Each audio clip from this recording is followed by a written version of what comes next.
Welcome to Five or Flop, a podcast for the best and worst historical fiction has to offer. I'm your host, Erin. And I'm Grace, and each week we'll be reading a different historical fiction book to see if they're a five or a flop. Our theme for season 3 is back to school, and I know that I am definitely taking it back to an elementary school passion of mine today, and I know you can say the same. Absolutely. It is Dear America. So this is so fun because we could not simply just pick one book to read, so we're actually reading 6 Dear America books. Yes, and if you say, wow, this episode runtime seems short for 6 books, fear not, this is a 2-week spectacular. And this week we're starting off a little bit more fun and we're reading a couple of our favorites. Yes, I think we picked this week specifically for our favorite ones, plus one we had talked about earlier. Yes, so we're reading Grace's pick, Erin's pick, and then we're reading the singular Dear America that was written by a child who won a contest. Yes. And not a grown-up adult, so there. Which ones are we reading? We will talk, well, we'll get into the synopsis too, but I think when we give the titles, we should also give a high level, like what is it, you know? Yes. So Grace, what's your favorite? My favorite is A Coal Miner's Bride, the historical event of which is the Slavic coal mining community and the Latimer Coal Strike Massacre of 1897. My favorite is So Far From Home, which is the story of the Irish mill girl in Lowell, Massachusetts, and spoiler, upon rereading, I realized it's unfortunately not actually a good book, but it's still my favorite because it really resonated as me, a girl who is Irish and from Massachusetts. And then the third we are reading is Survival in the Storm, which is about the Dust Bowl. So lots of throwbacks to Season 2, Four Winds, Kristen Hanna era. Yes, I'm excited for this one. Well, we've discussed before, and we're going to dive into extensively this episode and next episode. I was big into these as a child, and then I read all of them during COVID because I was like, this is the priority for my time. We all needed something to do. I know. On my pandemic to-do list, it was number 1, go to grad school. Number 2, play Animal Crossing every single day for 4 hours. Number 3, read Dear America. We had the same top 2. My third was learning to crochet. And see, that is much more useful unless you start a historical fiction podcast, which we have. So really it paid off for me in the long run. Yeah, so honestly, we kind of balanced out there, frankly. Yeah. All right, so before we get into it, what's new with you? Anything exciting? Well, I think I brought up on a previous episode that I was going to see Clue at the Kennedy Center. But now I have, and I can tell you it is a hoot and a half. Was it interactive like I thought? It was not interactive. Fuck, okay. And it was, frankly, I didn't even know going in. Apparently, it's based on the movie. I have not seen that. The movie is like a very famous like comedy, but we watched it as little kids and it scared my sister so bad she had to sleep in my bed with me for 2 weeks. See, I understand that happens when you're a little kid, but that is funny. It's very funny. I like to make fun of her about it, and also how she watched Jaws and her bedroom window looked out at our swimming pool, so she thought she was going to see a shark in there. So then she also had to sleep in my bed for 2 weeks. Well, bless her heart. Anyway, maybe Clue is not for her. But I didn't know if it was a play or a musical. It was just a play. Okay. But it was extremely funny. And we had a great time. It was 90 minutes with no intermission, which is a fabulous way to see a show. Okay, you get 6. in and you get out. That's what we're going to do next month when we go see 6. Exactly. And I had a delightful time. I love to go to the Kennedy Center, except for the fact that you can't really metro there effectively. No, but they do have that free shuttle bus, which isn't bad. They do. I kind of just walk there, depends walk on the weather. there and Yeah. then Uber home. Yeah, it depends on the weather too. I don't know. Yeah. It used to be like right on campus for me at GW, so we actually went like quite a bit. Yeah, I would, especially like DC is really good for discount tickets for young people for theater, and especially big places like the Kennedy Center. So that's what I would have done the same thing. What about you? What were you up to? Well, I was in Dallas this weekend, which was a trip and a half. But I think what I want to talk about, re-Dallas, re-the pod, is that we went to the JFK assassination site. And it was really cool because I love history. And I was there with 2 people. One person who was also very passionate about the JFK assassination. So we were like, we want to go see this. So we saw the building where the shooter was. And then I didn't know they like carved X's into the ground. Me neither. And it was like, and there was a tour guide like on the street and he was explaining to us. And there was like one for the chest shot, one for the fatal headshot. And then there was another X, but I didn't catch what that one was about. You texted me 2 photos, and one of them was just of the building, and I had no idea what it was. And then I swiped to the second picture, and it was of the X in the road. And I immediately was like, oh my God. It was a really fun game I played of texting. I texted the same thing to you, to my mom, my sister, and our group chat, and to Santiago. And I said to everyone, I said, guess where I am right now? And all of you got it. Well, I don't know if my sister did because my mom answered first. She probably would have. We're going to give her the benefit of the doubt. I think she would have. She might be a scaredy cat about movies, but I think she would have gotten that one, you know? I was impressed. Like, everyone knew what this was, and I was really proud. It's very interesting that the X's are in the road. Yeah. You'd think that they, like, wouldn't want to preserve the spots. I don't know. No, I thought it was, I really was expecting, like, a plaque. Like, that's why, we, like, ran out into the middle of this busy street to take pictures of it. Jeez. It was us and a lot of old people there. Oh my gosh, story of my life. Any history thing, it's you and it's old people. Yeah, which is unfortunate because I love history things. While I was on my trip to Dallas, I read some books, if you're interested. I would love to hear about the books that you read. It was fucking Pod City this weekend. So I actually read Survival in the Storm on my flight to Dallas. And then I read another of the Dear Americas on my flight to Dallas, one that we're talking about next week. Yes. And then, but before that, I had finished The Leftovers. I started another pod book, which I won't talk about yet because it's later in the season. Finished that. Finished another Dear America for next week. And then I went back to my audiobook, which I'm almost done with, which is The Book Woman of Troublesome Creek, which I spoke about last week. You are really on intense grind mode. I'm so far ahead in my reading goal for the year, so thank fucking God we're doing a children's book series because it's really helping me out. No, my reading count is so inflated. If you use Storygraph, tip for all of our non-Storygraph listeners, it tracks how many books you read per month. Mm-hmm. And it was like, Grace, you did so great in this month. You read 22 books. And I went back and I counted how many of them were books for grown-ups, and it was like 5 of them. Yeah. Thanks, Josefina. But yeah, there are 2 things that I will never measure up to you in. One of them is reading non-pod books by pod authors. Oh, I do love that. You are unbeatable. And then also reading pod books on airplanes. I will not catch up to you on that either. Oh, I should talk about this too. Remember how, and then I'll let you talk about your books you're reading, but I have another story. So remember how famously I hate the Luminaries, and it could possibly be because of when I took Benadryl on the plane to Tokyo. Yes. Well, I didn't take Benadryl on this flight because it's like 3 hours to Dallas. However, it was the coldest airplane I've ever been on in my life. I could barely turn the pages because my hands were so cold and stiff. And it was the one time I didn't bring a sweater. It was so cold that people around me, 7 different people complained. That is insane. And they said, we're so sorry. It seems to be only the first 10 rows on the left side of the plane and everyone else is fine. And I'm like, well, this is absolute tragedy. That is so sad, especially when you're like sitting in the front, you're thinking, yes, amazing. It's great to be in the front of the plane. Exactly. And you get hit with a curse. I'm so sorry. Mm-hmm. But anyways, what are you reading?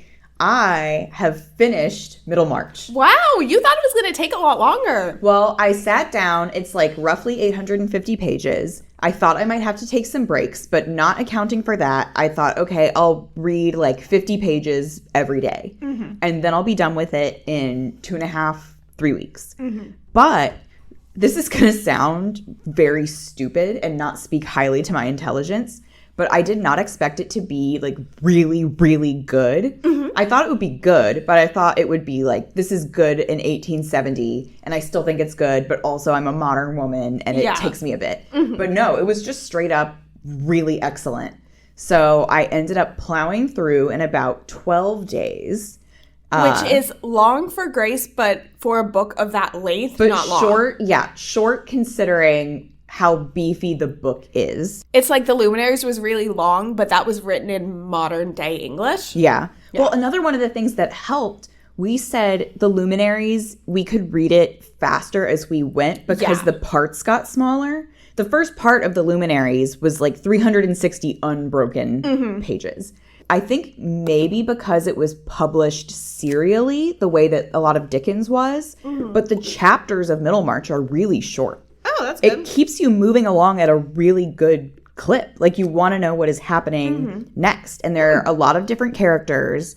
There are, I would say, 6 main characters, but they are not all given equal time, if that makes sense. Like, the book knows what to prioritize. Yeah. So I would say if you haven't read it, but you've been thinking about it, I absolutely would recommend it. This is one of my favorite classics, especially of like pre-1900s classic. It was excellent. Good to know. Yeah, and I got to give a shout out to two people re Middlemarch. I talked about this last week. Min Jin Lee. One is Min Jin Lee, and the other one is my brother who gave it to me. So I don't know if he's listening, probably not. But Nick, thank you. You were right. Our siblings famously do not listen to the pod. Well, you know, I can't even complain because if Nick had a podcast, would I listen to it? You know, I don't know.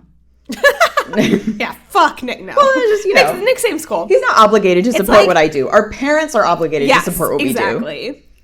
Okay, so let's move into the synopses. Yes. So I'll let you go, and then I'll go, and then we'll kind of switch back and forth for some of the history and the authors stuff. An interesting thing about Dear America, they don't really have traditional synopses. Like when you pick up one of the books in the library, which is the idea is, you know, you're a little girl and you find them in your school library and you just like take one home and read it. They have a sample diary entry on the back pulled from the book, one that they think is emblematic of the contents. But you know, if you read on the front, all of the titles are structured, you know, Survival in the Storm, The Dust Bowl Diary of character name, 1935. Yeah, and it has pictures, so that's how you know what the book is about. The synopses are really just kind of 1 or 2 sentence, I would say kind of publisher descriptions. They're pretty brief, but the whole point of the book is to center around a historical era, so that gives you all the information that you need to know. So the Survival in the Storm description is, in 14-year-old Catalan Janke's first Dear America book, we meet Grace Edwards, a little girl growing up in the heart of the Texas Panhandle in the midst of the Dust Bowl. Fierce, dust-filled winds ravage the plains and threaten the town's agricultural livelihood, creating poverty and despair among Grace's neighbors. Will her family's farm survive?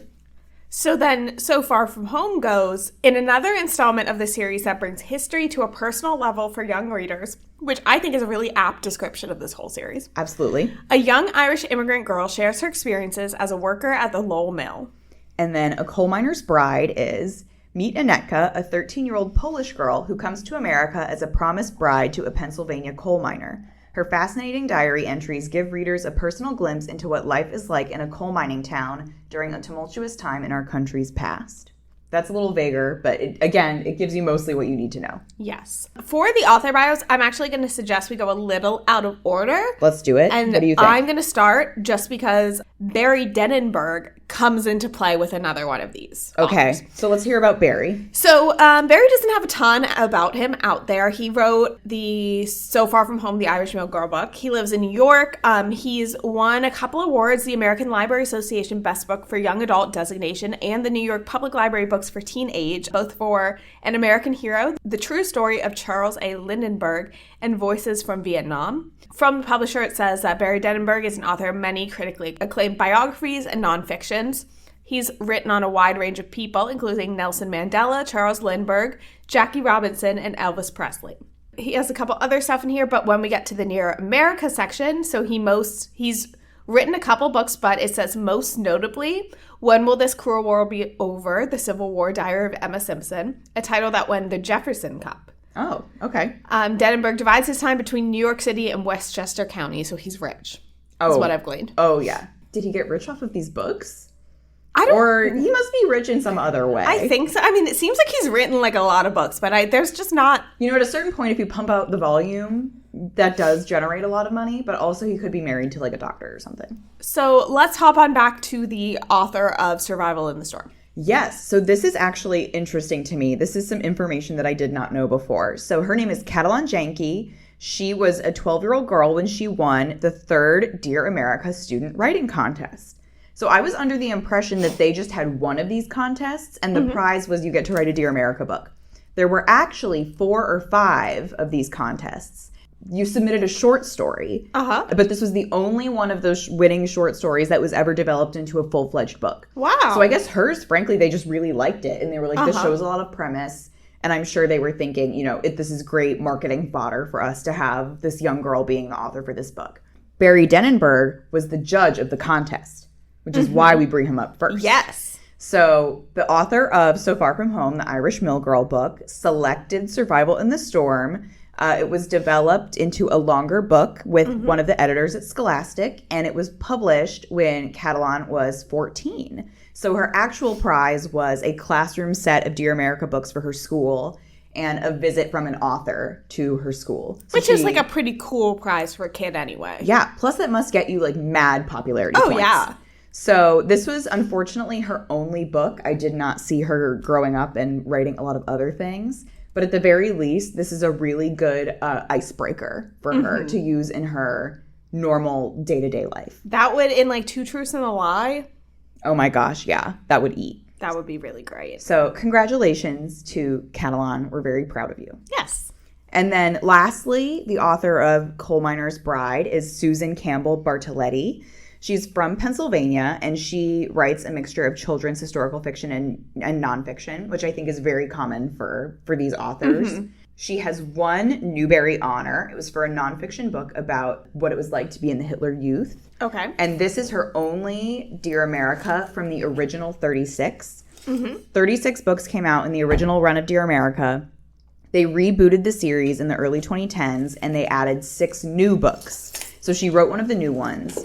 And there was also a spin-off for boys called My Name is America, and she wrote one of those. Because boys famously don't have diaries, they have journals. Exactly. But the one that she wrote was about one of the newsies, which I thought was camp and funny. Big up Grace's Alley. Yes. So she explicitly says in her About the Author section that she is not Polish like the characters in her book. However, she did grow up in coal country, and she was inspired by her family. She specifically names her grandmother, who ran a boarding house, her mother, who was a very young widow raising children on her own, and her husband's grandmother, who was married when she was 13 to a coal miner and had her first baby when she was 14. Oh, okay. Yeah, so I enjoyed learning those facts because those are all Very traits relevant, that characters in the book share.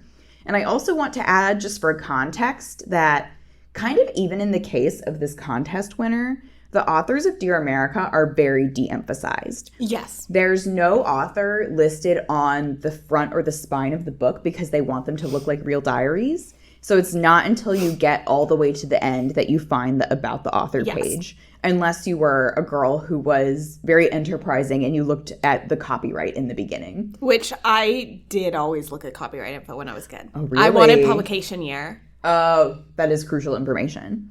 So I probably clocked the author names. I don't remember seeing that out. But even now when I read books, I'm like, when was this published? I need to know the exact year. Yeah. So I think there were some tales of young girls who were fooled into thinking that these were real.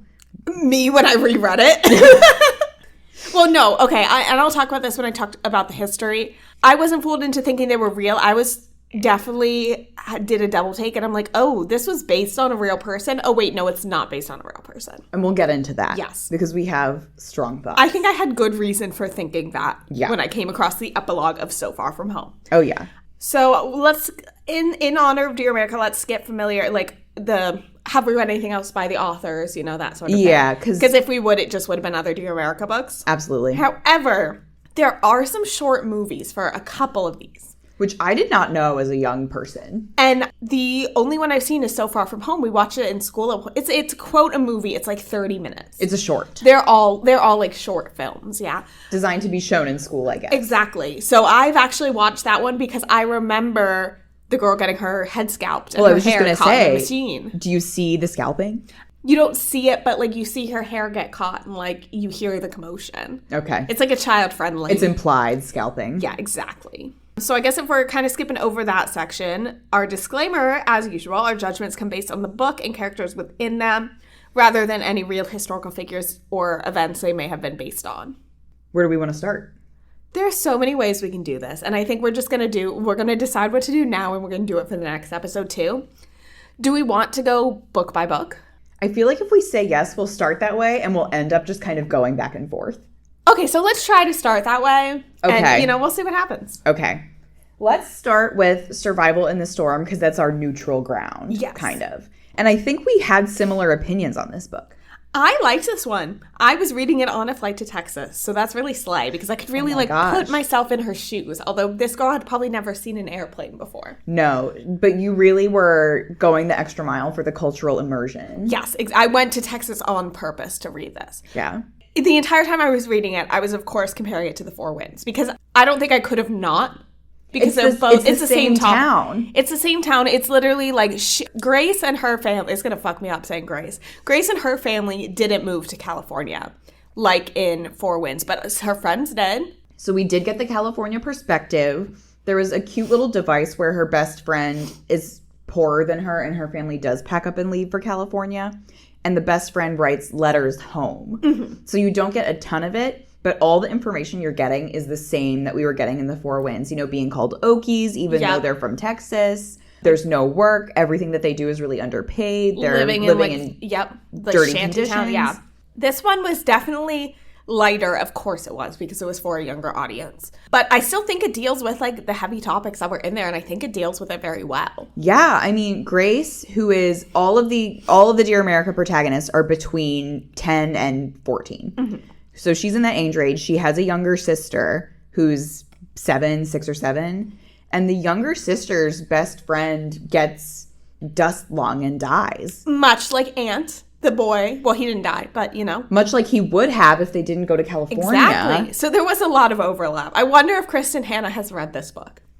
You know, I hope so. I hope she has. I hope it informed her writing journey. I can't imagine her not having read any Dear Americas in her life, you know? No. But I also appreciate this book. Obviously, The Four Winds is long, and it's a book for adults, and it has a lot of stuff about communism in it and like a lot of other themes. Yeah.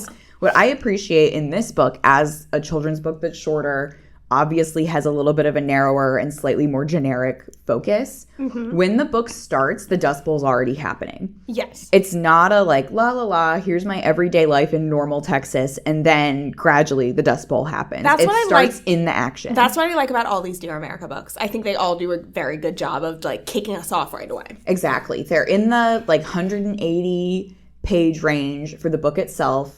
You get a little historical note, and then you wrap it up. So 200 pages in and out, easy peasy. Mm-hmm. But the characters felt really good and real. I didn't notice a difference in quality in a negative way for this book being written by a young teenager compared to the grown-ups. No, I think the only thing I can imagine probably went through more rounds of editing. Yeah, I mean, I'm sure. But, like, that's so fair. I mean, once the final product is out, like, we don't know. I think if you handed this to a kid who found it in the library and they didn't know it was the contest book, because they don't advertise that on the front. You have to flip to the back to read it. And how many kids are skipping the About the Author section? Like, most of them probably. You're not noticing a difference in quality, I don't think. I thought it was really good. Yeah, she did a really good job. Something that, this is not an issue that's specific with this book. We see this a lot in historical fiction of this time period, like Great Depression time, because I know it was a reality. But why were people so proud to not accept help from the government? Oh my gosh, yeah. The dad wouldn't take it. Ugh. I'm like, your family needs food. Please, like, I get that no one else wants to and you will be embarrassed, but... And the thing is, they have their friends that are poorer. So the whole time, the dad is like, we're not going to take help from the government, but it's okay if other people do. And that's not how messaging works. No. That's not how a kid will perceive that. No. It's either bad or it's good. Mm-hmm. So luckily, this family, like, they seem to do okay. They do have to sell their animals. They scrimp, The mom goes back to work in the hospital as a nurse. Yes, which was a girl boss moment. I think it was more, I mean, the extra money really helped them, but I think it was more like she wanted to because so many of the community members were dying from the dust. It was very community-driven, this book. I don't think you saw that in The Four Winds. No. And I think it's easy to lose that aspect of it because everyone is farming. They're on their own it can seem land. Very individualistic. But especially this little girl is going to school. They're going to church every Sunday. They're seeing all these people. If someone has a dust storm in their house and the roof caves in, everyone goes over to help them clean up. Mm-hmm. This book also has those moments, which I really enjoy when a Dear America book has these moments of still being like a normal kid. There's still the conflicts from like, it's the Dust Bowl. But also, my sister and I get caught in the dust storm. But also there's this mean bully girl at school. Oh my God. And then boy. And then the bully girl loses everything and winds up in the same situation in California. Oh my gosh. That has to like shave her head because she has lice. That's my thing that I wrote down is there's this mean bully girl who bullies Grace and her best friend Helen. Mm-hmm. And then Helen moves to California with her family because they're poor. And then the mean bully girl, her family loses everything, and they also have to go to California. So I'm like, imagine living in California, you're broke and poor, and you have no job, and you have to sleep on the ground, And then the girl you hate turns up. Yeah, right? Like, imagine how much worse it could get. But then they're very nice, and it's like, oh, She learned her lesson. you know, I'm like, well, you guys are better than me. These books love a lesson. But yeah, she still manages, even though it's the Dust Bowl, our girl Grace somehow manages to get a rich boyfriend. Yeah, which is great for her. I wish that could be me, but I've never been in the Dust Bowl, so I don't know if that would happen to me. But she's still being a normal kid, even though, like, when the book begins, it's the Dust Bowl. And when the book ends, it's still the Dust Bowl. And that's what I think something that these books do really well is that they still live their life. Like, they're still kids in these situations. Yeah, it's that saying, I think I've brought this up on the pod before because I think about it a lot. When you're in school learning about the Renaissance and teachers tell you, like, people didn't know it was the Renaissance when they were living it. Exactly. This is just like your day-to-day life. You know, it was our day-to-day life playing Animal Crossing every day during COVID, and that's going to be in textbooks one day. So I like the humanness that they managed to capture in these books. And then when you read the epilogue, it's like it didn't rain in Texas for 3 more years after that. Yeah, so it, like, doesn't end. No, it doesn't. So let's talk about the epilogue for a minute. Actually, let's bounce back for a second because I have a very brief point to make. Let's go. There is a part where cows are grazing and gets really sick because the cow is just eating so much dust and dirt because my gosh, everything is coated. I know exactly what you're going to say. That cow eating dirt was so Flynn. Oh. No, well, the way Flynn is my dog. I know I've said that, but she loves to eat grass and dust bunnies. Well, I showed up to your house yesterday and you were like, it was a great day for Flynn because she ate a chicken wing off the side of the street. She did. She's wily. No, I thought their cow gets sick because it's eating so much of the dust when it's grazing. And the solution for that is for the vet to come over and cut a hole into the cow and pull the dirt out with its hands. That was crazy. I just like, the poor cow. Yeah. And you can't even tell the cow, like, don't eat the dust because it No, won't. that's horrible. And I'm glad they showed that because I'm like, that wasn't shown in The Four Winds. No. So actually having read The Four Winds, I enjoyed this perspective, which is crazy because, like, it's very apples to oranges. This is a children's book. But what is there for people who stay behind? Like, at no point in this book do you think the family's going to go to California. Yeah, that's never an option. The dad joins some kind of club that's like the last man standing or whatever. The people that are saying, we're not going to leave our land until we absolutely have to. No, you're absolutely right. Could not be him. It's a Texan story. Yeah. I mean, and the girl is from Dalhart, the real life author. Uh-huh. So this is clearly like really rooted in her home. Mm-hmm. So now let's get to the epilogue a little. And that's what I really like about these books is that they have this is what happens to the characters after the event. So, and it's sometimes like the most random stuff. Like it feels really real because they're just like, oh, the little sister grew up to become a teacher and she married a guy and they moved to Oklahoma. Yeah. It's not even always interesting, although in some cases it is, and we'll get there. In some cases it's fucking bad shit. But you just it feels like, oh, these people had the rest of their lives. She married her rich boyfriend, which was really great. I love when that happens. Good for her. And then she also became a nurse. So that was really nice. So that was very lovely for them. To help future people with dust sickness. But I always appreciated that as a kid because I even now I'm like, what happens to them after this? Yeah. So. And as a kid, you always want the closure. Yes. And as an adult. As for the Irish Mill Girl book, the closure was not nice. The closure was not nice. I think this is our transition point. To get ahead of myself, I rated this 5 stars on Storygraph because this was my first reread of the series. And this was always my favorite as a kid because I'm like, she's Irish like me. That's how you rate stuff when you're a kid. Yeah. Like, you pick your favorite Disney princess based on the one that has the same hair color as you. Of course. Like, that's why American Girl has the dolls that look like you. Exactly. It's because they sell. So, Mary from So Far From Home was always my favorite. Having reread some of the others, this one was not good. So, this is probably going to be my biggest discrepancy in terms of what I rate it now versus what I rated on Storygraph. Mm-hmm. But let's talk about it. Well, you don't have to take away your 5. Like, we had this whole conversation when we read The Other Boleyn Girl, when we read Bridgerton. Exactly. Like, I still enjoyed reading it. Yeah. I mean, and we straight up admit, like, these 2 episodes are firmly nostalgia episodes. Yes. And we warned you they were coming this season, but we still can talk about the books critically because we are very intelligent.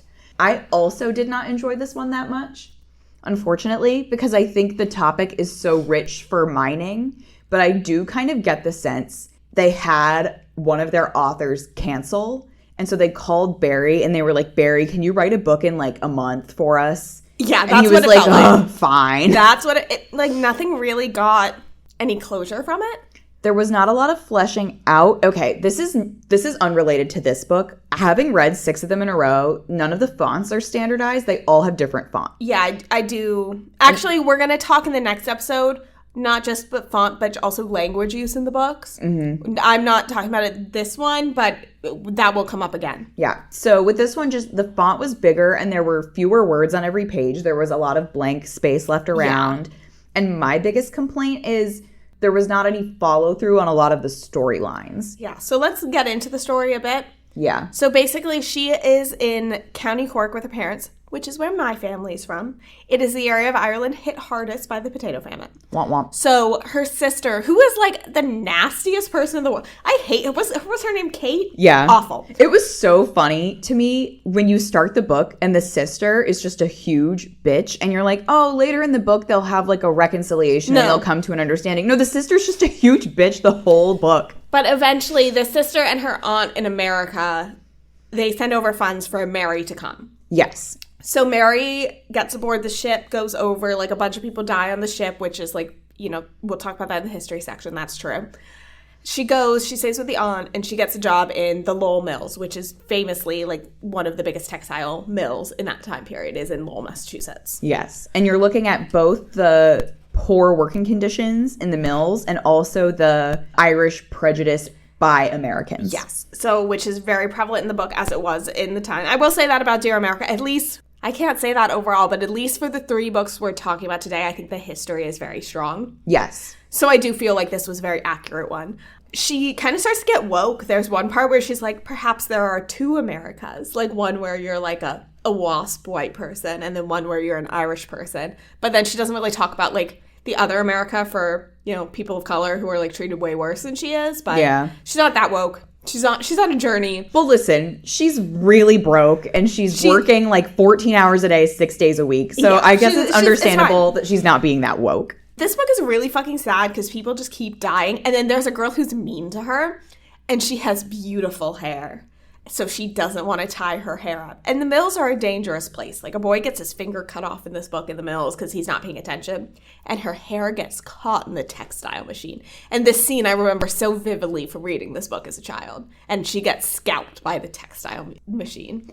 So that is definitely a point in this book's favor because that is a very vivid scene. And it puts you in a place in history. However, it also exposes one of the weaknesses of this book, which is that the mean girl gets scalped and then it's never brought up ever again. No. Like, there's no follow-up about the scalping. Like, nothing happened. Like, I know there's some part where she, like, doesn't she help someone escape from getting arrested or something? I don't even remember. That was, like, a conflict in the book. Yeah, there's a list of...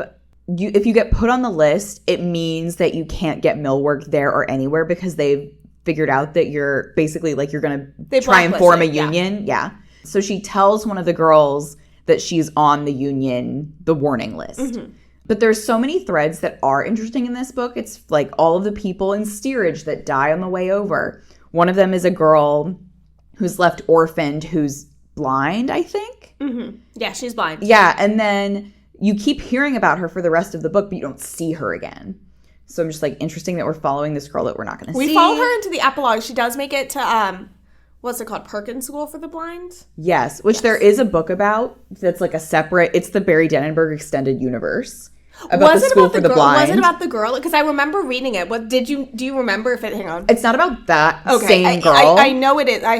It's called Mirror, Mirror on the Wall. Mirror on the Wall, yes. Yeah, no, it's not the same girl. But it's about the school. And I remember then when you read the one about the blind school, the girls at the blind school put on a play. And the play is When Will This Cruel War Be Over, which is the Barry Denenberg book about the Civil War. Yeah, this is The Blind School is written by Barry Denenberg. Yeah. Wow. It's the Barry Denenberg Extended Universe. We should have just done all of his books. Oh my gosh. There's highs and lows. There's highs and lows. I remember I really liked this one. It's short, but it's good. Anyway, so like, it's just that Mary is receiving letters from other people being like, this is what's happening. The blind girl has gone into a nunnery. Like, the nunnery has burned down, so now she's living at our house. Yeah, oh yeah, like the nunnery burned down and like there was some riots and like her guy friend was like accused of being a part of it. She like helped him escape. Oh yeah, her like she had all of these girls have like a boy that they flirt with, and they like don't kiss or anything, but it's just like a cute boy. And typically what happens is that, and now we'll get into the epilogue. Then they get married in the epilogue. They get married in the epilogue, except for this fucking one. Okay, I should have brought the book with me. So we find out the girl. So and also before the epilogue, her parents die like 10 pages from the end of the book. Her parents died 10 pages from the end, and she's basically like the book ends with her being like, "Wow, life is miserable." It's so depressing. You're like, yeah, your life does sound miserable. I'm like, okay, justified. But then we get into the epilogue. So we find out, and it's like vaguely in this order that we find stuff out. We find out that the boy she helped escape, the author's like, he was never heard from again. The girl goes to the blind school. Something, like her sister like gets married or something. Her aunt, something, I don't really remember. And then one line at the very end, Mary died 2 years later from the cholera epidemic. Yeah. So here's Mary's life. That's why I thought maybe she was based on a real person, because why would he just make that her ending? No, here's the thing here's Barry Dannenberg's thought process when he's creating a fictional girl for a story for children. Okay, so she's born, she has a sister who sucks, who's a terrible person and we hate her. She lives through the potato famine. She goes to America to work in the mills. A bunch of people die. Yeah. A whole bunch of people die on the way there that she sees. She works in the mills, and she makes one American friend. And the American friend, this is my thing that I hate the most, like, says to her, like, oh, yeah, like, I don't like Irish people. And she's like, well, what about me? And she's like, oh, you're not like the other Irish people. And I'm like, oh, maybe she'll have a learning moment later when she realizes that's bad. She doesn't. And then she has her terrible life, and then she dies. That's why I was Googling for, like, probably an hour, and I was like, she has to be based on a real person, because why would she not get a better ending? Like, she's a fiction. Like, at that point, like, she's a fictional character. Just, like, I don't know, make it a little better. No, well, there's just also so much stuff she could have done. I hate to say, like, I did write down, unfortunately, Mary has no personality. Yeah, things did happen to her. Her personality is that she says "tis" so that you know she's Irish. That was really good. But it's like, okay, she can be conflicted about whether or not to join this other American girl in her union stuff. She can try and, like, mend fences with her sister. Nope. Maybe her parents die earlier and she has conflicted feelings about, should I go back to Ireland? Nope. Like, there's no threads. Just bad things happen. And I guess if that many bad things in your life happen to you, like, maybe you lose your, you know? Yeah. Maybe she's just like, fuck this. Yeah, like, she's just doing her best to keep her head above water so that she can work her 14 hours a day.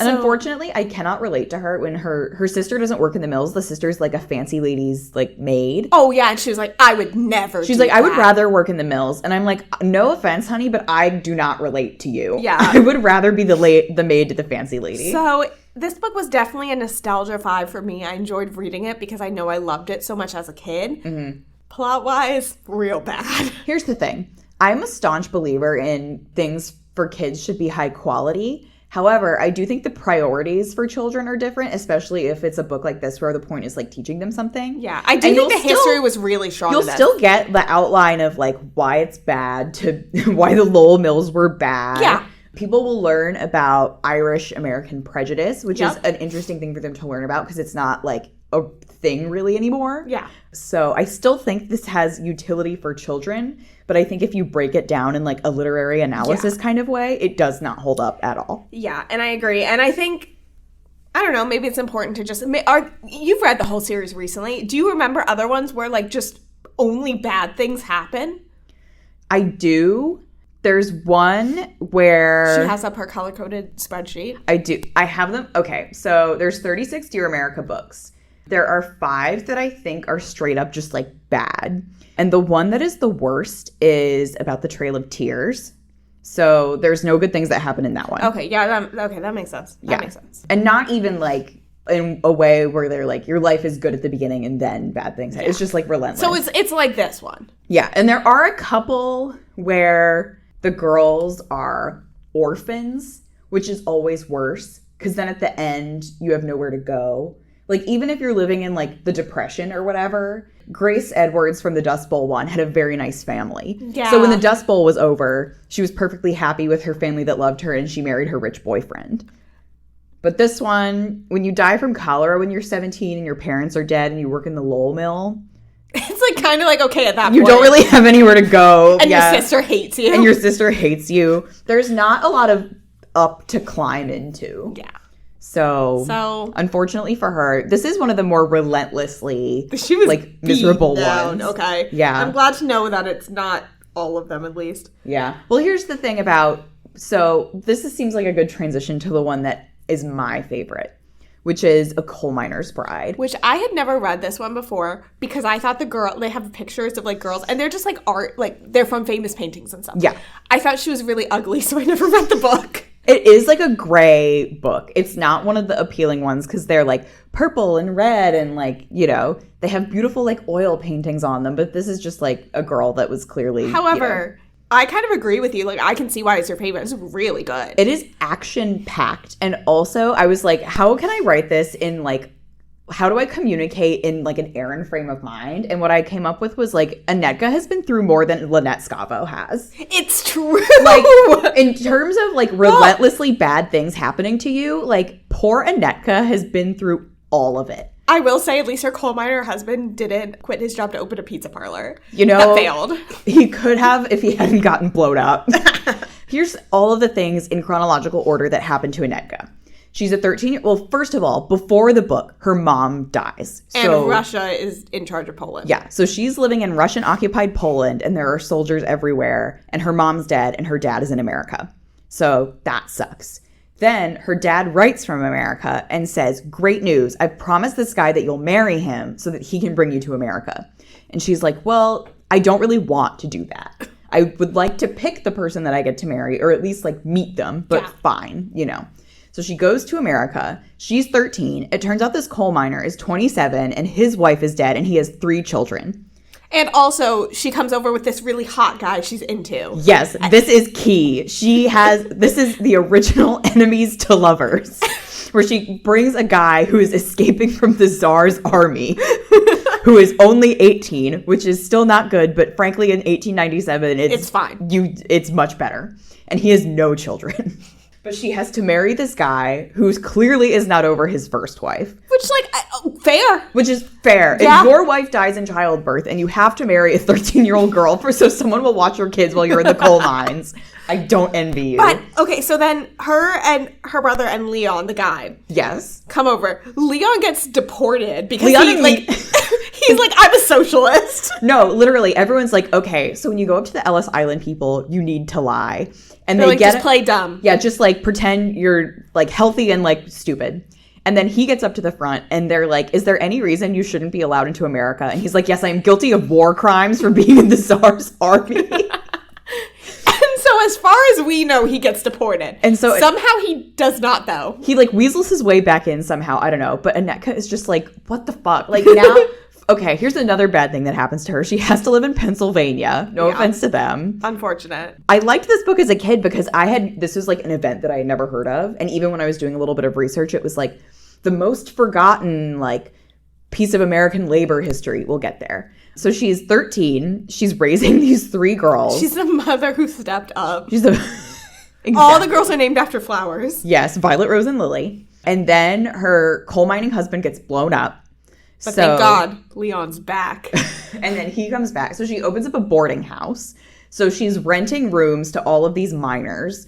One of them is like, I'll marry you so you can have help, a salary to depend on. Which was very nice of him. Yeah, and I'll help you, like, I'll be like a father to the children that belong to neither of us. But Anetka is like, I do not want to be married again. Like, I was married for 10 months and it was awful. So she says no thank you. And then the Latimer coal strikes and massacre happen, which is basically, it's kind of the same thing as the mills. There's American workers and there's Slavic workers. Mm-hmm. The Slavic workers are really getting squeezed. They're like barely on any kind of livable wage. It's a situation where like you pay and you live in company housing and you do all your business at the company store. Yeah. You are always drowning in debt. Yeah, all of that. So then they try to march peacefully on strike. They say, we will arm ourselves with the American flag. And then they get... That always works. Well, and then they get shot up. Yeah. And it ended up being like a good thing for like, you know, the mining movement, etc. Mm-hmm. Leon almost dies. Anetka thinks Leon is dead for like a week. Mm-hmm. And then he like staggers in bleeding and falls to the floor. which is the dramatic ending. But you find out in the epilogue that they do get married. So. And it's so sweet in the epilogue because it's like she dies when she's like 60 and it's like he died a week later of a broken heart. Yes. Like, I know. And I think it's they like, have like more kids too. well, it's like they had like a couple more kids. So they had, but they started with 3. So they That already weren't had, theirs. you know, so it's like they have like 20 grandchildren and they live in this like Slavic community. So Yeah. everyone's from like different countries. And they like joke that their family is like the UN or whatever. Yeah. So that's Or like the what, League of Nations, I think, at that point. oh, of Excuse course. me. So you're like, you know, this is what could have happened to poor Mary if she hadn't died from cholera. Yeah, right. So she gets a happy ending. This was another one that, much like Josefina, and actually I think several throughout, you know, this whole, I didn't realize this was such a prominent theme throughout children's books, deals with grief really well. Yeah. And I guess, like, if you're a kid going through that, like, you need it, so you need those lessons somewhere. But she had one line that's something like, because her mother had died, there was something about, like, it takes a year of holidays to survive the worst of the grief. And I'm like, wow, that's really true, and also almost identical to what, like, Josefina was all about. Yeah. Well, this also, there are so many characters and so many different character dynamics. I always loved this book because it was just so jam-packed with stuff. Yeah. But there's the grief that she feels for her mother. There's the grief that she feels for her grandmother, who is still alive, but in Poland, and she knows she'll never see her again. Mm-hmm. There's the grief then that the oldest of the daughters feels for her husband's first wife, for her mother that passed away. And Annetka can kind of like talk to her about, I understand what it's like to miss your mom brushing your hair. When I got married, my mom wasn't here to brush my hair. Obviously, for her first husband, he's missing his wife.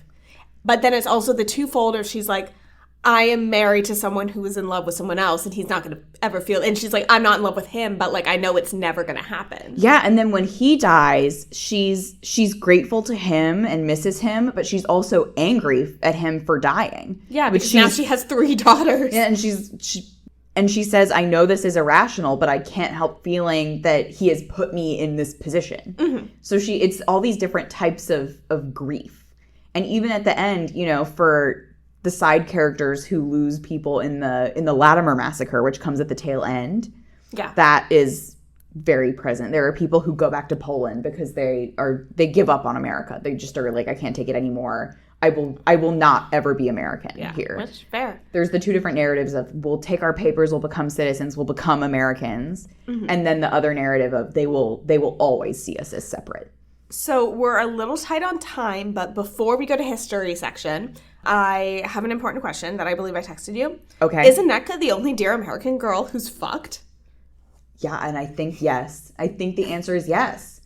And they say, you know, she says like there's a thing about her wedding night and she's just like, there are things that like are too private to even write in a diary. Yeah. So I'm not going to write it here, which is I think is fine to explain like when you're like a girl reading this, like you're not really going to know what that means. But yeah, she's gone through it. Yeah. And that's one of her things that she says is like, I'm his wife and Stanley won't even kiss me. Yeah. Because he's missing his dead wife. Which is so tragic. But this is one of those things where you're just like, I am very happy that I'm not living your life. Mm-hmm. You can keep your chin up and you have your family around and like people that bring you joy. Like love still leaches through, which I think is the thing about poor Mary, because she just like barely had friends, and even her friends were racist against Irish people. Didn't like her. If I had to be any of these 3, I would be Grace in Survival of the Storm. Oh yeah, for sure. She had it the easiest. So like married rich, got out. On a scale of 1 to 10, in terms of how hard everyone's life is, with 10 being really easy, I would say Grace Dust Bowl is like a 7. Mm-hmm. Annetka's 1 and Mary is 0. Like no one is doing well. No, we had a rough time this go around, and I think for the next 3 we're talking about as well is. They're also pretty bad. There are some that you cannot argue as to being very bad. Yeah. So we are skipping the research for Survivor on the Storm because you can go back and listen to season 2 of the pod when we talk about the 4 wins if you want that. We did not have anything new to bring to the table. No. So we are happy to leave it there. Although I will say from the historical note, because she lived in Dalhart, Texas, our author, Catalin Janke, did interview a few older ladies that lived in her town that lived through the Dust Bowl. So she did get firsthand primary sources. Oh, that's great. So great job for her. So Far From Home. As I gleaned from the reviews, apparently everyone hates this book except for me. But anyways, I do think the history of this book was really good. So I'm going to kind of go in chronological order of what happens and then skip back to like a very, very small comment that was made in the book that really stuck. Okay. So many people did die on the voyages. They were called coffin ships, was like the nickname for... That is very bad. Yeah, I did not know that. Yeah, for the ships taking over Irish immigrants. So it was filled with those impacted by the famine. So many families either sent money back, which was the case in this book, or, and I believe it was mentioned in this book, they made the voyages cheap on purpose because landlords wanted to pay the fare to kick people out. They're like, we don't want to have to worry about you anymore, so we are paying the fare and evicting you to another country. That is very bad. Yeah, it was really bad. And of course, I didn't do a lot of research on the potato famine itself for this because it wasn't the focus of the book. No, I think there could have been a lot more potato famine, but I understand why there wasn't because it's like, okay, it's Dear America. But like what they talked about with like people like dying with their mouth stained green from eating grass, all of that very real, very tragic. It was all pretty much caused by the British because Ireland was growing a lot of other food and the British just took it all. So their only option to eat was potatoes and then the potato famine. Yeah. So the ship owners provided as little food, water, and space as was legally possible. I didn't realize there's so much in the book of Mary on the ship being like, there's no tea unless you bring it. There's no breakfast unless you bring it. And that's crazy. It's all like they wanted to do as little as possible. So it was really, really dire conditions. The Lowell Mill girls in the 1800s. So there was a huge expansion of the textile industry with really dangerous working conditions, those long hour days, all of that was mentioned. Very true. They needed young women to work, so many lived in boarding houses of between 20 and 40 women with like the matron figure who ran it. Mm-hmm. Irish workers rose dramatically in numbers in the 1840s, which kind of, coincides with the potato famine in the 40s and 50s, which is when we also see the rise of discrimination. And then some of the mill workers did lead to overall labor reform. One of note, Sarah Badgley. So she fought and led the efforts for a 10-hour workday. Didn't quite succeed, but the Lowell Mills eventually wound up giving 11-hour workdays. Poor girls. Which is like not good. But so there was some efforts there, which is why it was talked about in the book. The 1849 cholera epidemic, which is when Mary would have died in Lowell, 61% of the deaths were individuals born in Ireland. Oh. There were like 127 people who died from it in Lowell specifically. And 61% of those were from Ireland. So it actually is very realistic that Mary died in those conditions. Again, which is why I was like, is she a real person? And then something that was casually mentioned, the aunt makes a comment about like, you should never like dig a grave on a Monday. Oh. And I wrote that down because I'm like, that's really interesting. So I looked it up, and it was a true superstition. So in Ireland, it was thought that Monday had an ominous influence over the week because it was the start of the week, and it kind of could determine if your luck was going to go good or bad. And by digging graves or attending burials on a Monday, that would open up the week to more death. So that is a real superstition. Not super relevant to the plot, but I thought it was interesting. So the aunt was always talking about shit like that. Like, she was speaking in poems. So I'm very happy that you picked up on one of them. Yeah, so that was the one that stood out to me. But yeah, I would say the history was realistic and sucked. Okay. Well, the thing that I dived into here was the union politics behind the Latimer coal strike and massacre, which is, if I did have a criticism of A Coal Miner's Bride, that it would be that stuff comes in kind of suddenly, a bit at the end. Yeah. Because before it's so interpersonal with all of the, But the main character that the author highlighted in her author's note as being inspired by a real life figure was the woman who owned the boarding house. Okay. She was a completely fictional character, but she was based on a real woman whose name was Mary Septic. She was called Big Mary. During the strike, when a bunch of the Polish Slavic men were kind of starting to weaken in their resolve and want to go back to work, Big Mary led a group of 150 Polish women, and they all had clubs and sticks, and they prevented the strikers from going back to work. Like, they circled the mines and said, no, you are not going back to work. So the women really did support this movement really, really heavily.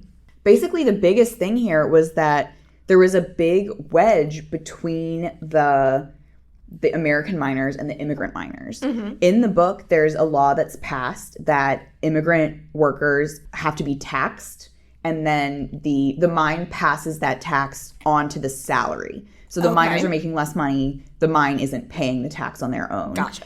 And that was a law that was supported by United Mine Workers, which was the union that at that time was really focused on the American workers and the plight of the American workers.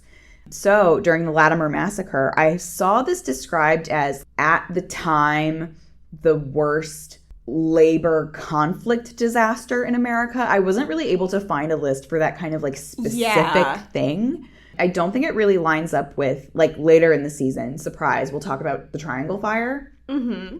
But I think that falls under, like, a workplace accident. Like, this is clearly, like, intentional violence from people. Okay. But the strikers were shot by local police and attacked unarmed. There were 32 wounded and 19 dead minimum, but it's hard to know exact numbers because people were cared for at home. Yeah. But this pretty blatant slaughter did bring United Mine Workers into supporting the rights of the immigrant and Slavic mine workers much more after that. Mm-hmm. So it's interesting. The question is that I have found, and at least in study, is no one remembers the Latimer Massacre anymore. Yeah. This is the only place I've ever heard about it, to be frank, in this book. And people wonder, is it forgotten because it's in a really remote place where it's just they have these coal mines and that's the only industry in Pennsylvania, not near either of the cities, like nothing like that. Is it because all of the victims were immigrants? Could be. Very possible. No, in America, very likely. Yeah, and also it's simply beneficial for the coal industry if no one knows about this. Yes. Like from a much more immediate perspective, the, coal mine owners in the 1900s, 1910s, 1920s, it's better for them if no one knows about this. Mm-hmm. So the memorial plaque that's up there is small. It was added in the 70s. So it's a very much, let's revise history to incorporate this disaster into our national memory a little bit more. Okay, well, at least there are efforts being made. Yeah. Okay, so star calculator? Yeah, let's go. Cool. Let's start with survival in the storm. Okay, yeah, I think that's a good one to start with. For this season, we are talking on the categories of historical accuracy, theme, character, stories, and vibes on a scale of 1 to 5. I gave this straight 4s across the board.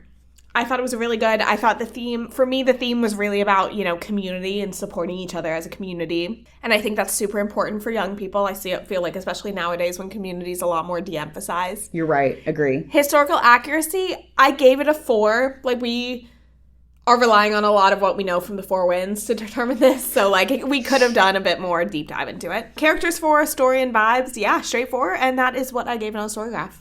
I also gave it a 4 on Storygraph. I really like this book. The only changes that I have from yours, I gave theme a 3 just because I think it is a little bit day in the life. Like, I think there isn't a ton of emphasis on the theme. Mm-hmm. And I did give the story a 5 because I just enjoyed the way that it started and ended kind of both in media res. Mm-hmm. And that there was the broader historical plot points and then also her day-to-day life as a young girl plot points. So that's a 4 average. This has never happened for us where we have the same rating and it matches exactly what we gave it on Storygraph. This is honestly really impressive. This is a sweep across the board. Wow, okay. Good for us. We really did it today.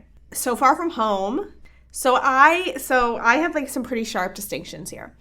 I gave it a 5 for historical accuracy and a 5 for vibes. The vibes coming of my own nostalgia.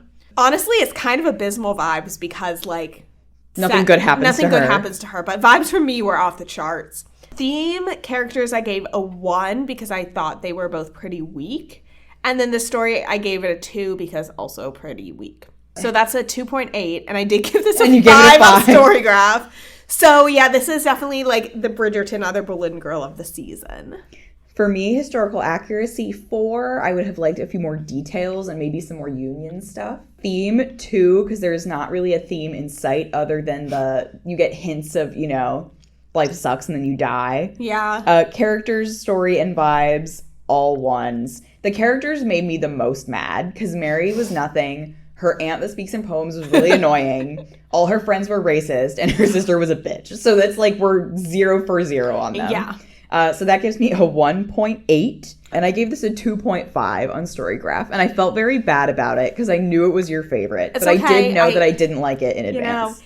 If I had not reread this one as the first one, I would not have given this 5 stars. However, I'm not going to take it away from you. We're allowed. And I also, when I read this and you hadn't read my favorite one yet, I was totally prepared for you to backlash, dislike mine. And No, I was I thought happy you that were you okay. did. Well, let's get into it.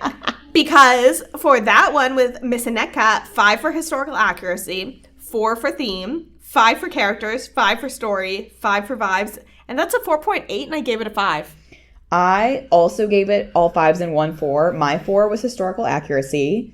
5s everywhere else. Gave it a 4.8 and also a 5 on Storygraph. So I think that means we have, this episode, we have 1 5, 1 fine leaning 5, and 1 flop. So we really have shown the best and worst historical fiction has to offer. The best and worst Dear America has to offer. So we'll talk a little bit. We're going to wrap up for this week. Next week, our idea is to do a little bit more broad Dear America as a series, what you're getting across the board there. Yes. We have some picks that are more representative of the series as a whole. I'll talk a little bit about that. But in the meantime, you can follow us on Instagram, Twitter, or TikTok at 5orflop_pod. And don't forget to participate in our Storygraph reading challenge if you want to read along with us to Dear America. Which I cannot confirm this, but I think we're somewhere around the halfway mark. I think so too. I think we might be a bit heavy on the back because, spoiler for our future episode of the pod, when we do our Magic Treehouse episode, we are reading 8 books. That's going to be crazy, but we're going to have a great time. Yes. But yeah, so make sure you're a part of that challenge. We also have our recommendation form in the bio of all of our socials, or you can email us, 5orfloppodcast@gmail.com. But until then, Happy reading! bye!